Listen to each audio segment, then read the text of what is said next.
L'écologie sans lutte des classes, c'est du jardinage. Ce slogan vient du syndicaliste brésilien Chico Mendes, grand défenseur de la forêt amazonienne. Par cette phrase que nous avons placardée dans tout Limoges, avec la Confédération paysanne de Haute-Vienne, nous souhaitons interpeller sur l'importance à nos yeux de donner du sens politique aux marches pour le climat. Nous devons remettre au goût du jour cette notion de lutte des classes et expliquer pourquoi c'est une composante absolument essentielle dans la lutte contre le réchauffement climatique. Nous ne pouvons plus nous contenter de marcher.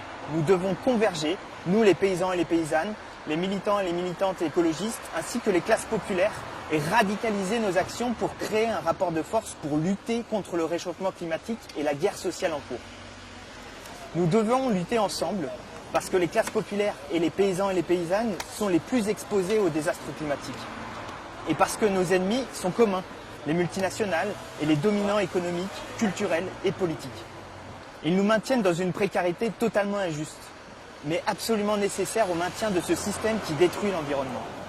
Dans cette lutte, nous devons réussir à converger. C'est le seul moyen pour faire plier la classe dominante qui a très peur, et à juste titre, d'une convergence entre fin du mois et fin du monde. Il est nécessaire d'agir collectivement pour ne plus être la gentille caution des classes dominantes et dirigeantes qui se félicitent de toutes les actions individuelles et inoffensives. Pour les déborder, nous devons nous diriger vers des modes d'action plus radicaux afin de construire un rapport de force qui permettra de mettre en place une société écologiquement viable et économiquement vivable. Nous pourrions créer un front d'action radical, social et écologiste qui pourrait rallier la campagne des soulèvements de la Terre que nous relayons activement en Haute-Vienne. Alors pourquoi il y a urgence de lutter ensemble? Aujourd'hui, il faut savoir qu'en France, c'est 8 millions de personnes qui dépendent de l'aide alimentaire. Cette aide alimentaire est approvisionnée en immense majorité par l'agro-industrie qui y voit une formidable opportunité de revaloriser les surplus et les invendus qui sont subventionnés par l'État via une généreuse défiscalisation.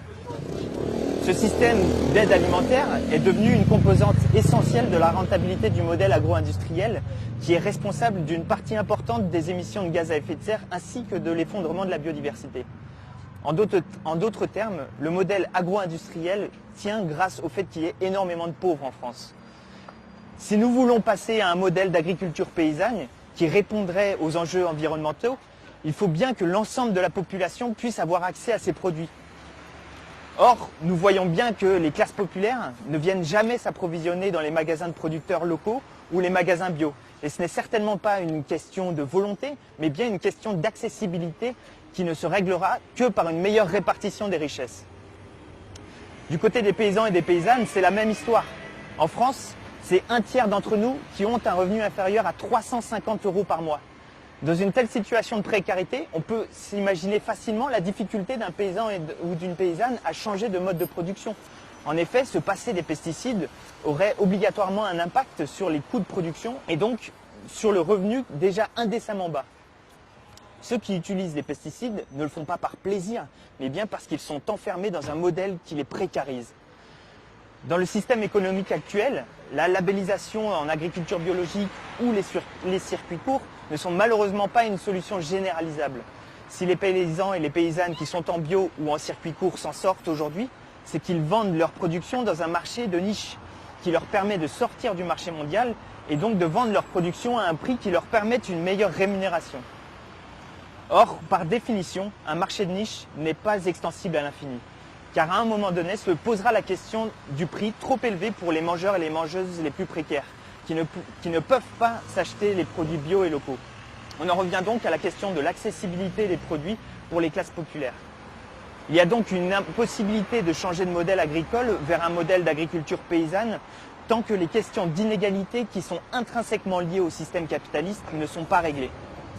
Loin de nous l'idée de dénigrer les marches pour le climat, simplement on ne doit pas s'arrêter là. Elles ne créent pas dans leur forme actuelle le rapport de force nécessaire au changement. C'est d'ailleurs une des raisons pour laquelle Macron n'a pas repris les propositions de la Convention citoyenne pour le climat. Il n'y avait pas le rapport de force suffisant pour l'obliger à le faire.